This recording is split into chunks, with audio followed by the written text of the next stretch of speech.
There was a time in my life where I kept asking one question: why is it always me?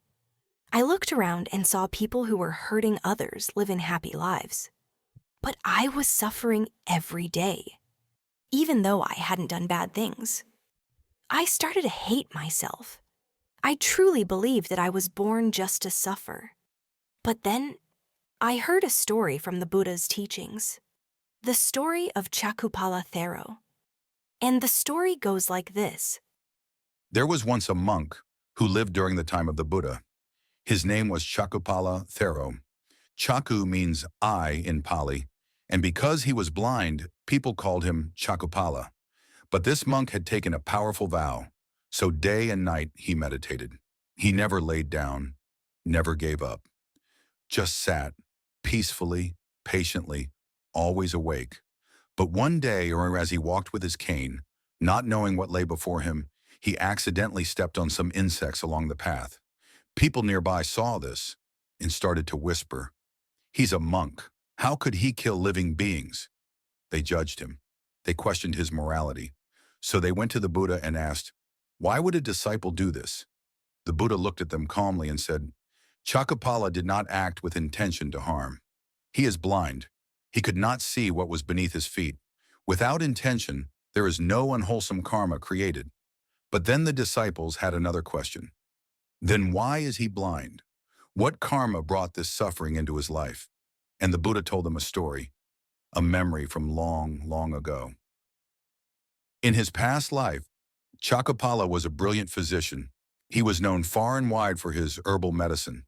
He treated people with herbs and healed them quickly. One day a woman came to him. Her eyes were completely blind. She begged for help and made a promise. "If you can cure my eyes, I will become your servant for life." The doctor accepted, and through his skillful treatment, her eyesight slowly returned. But once she realized she was healed, she became afraid. She didn't want to keep her promise, so she lied to the doctor and said, "My eyes are even worse than before." But the doctor knew the truth. Out of anger, out of betrayal, he gave her a new herbal treatment, one that permanently blinded her. The Buddha looked at his disciples and said, "Because of that act, done with anger and bad intention, Chakkhupāla now bears the karma of that choice. Chakkhupāla has now been born blind in this life." When I heard this story, it changed how I saw my own life.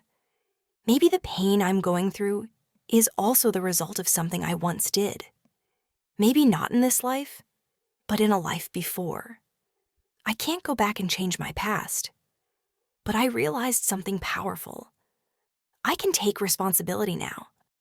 So whenever something painful happens, I gently tell myself, "It's okay.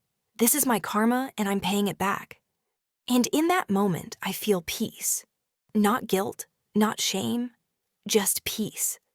Because I know I am not creating more suffering. From that point on, I made a promise to myself to live in a way that doesn't create more negative consequences.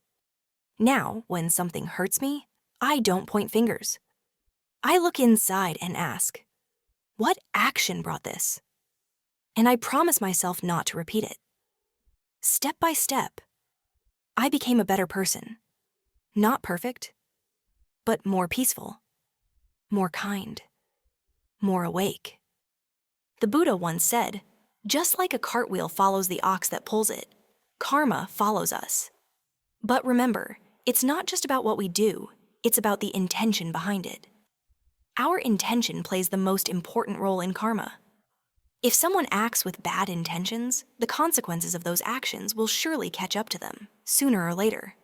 But if someone lives with good intentions, then happiness will follow them too.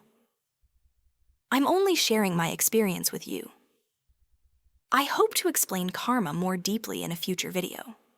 If you'd like to learn more about karma in detail, I've shared a helpful video link in the description. Feel free to check it out.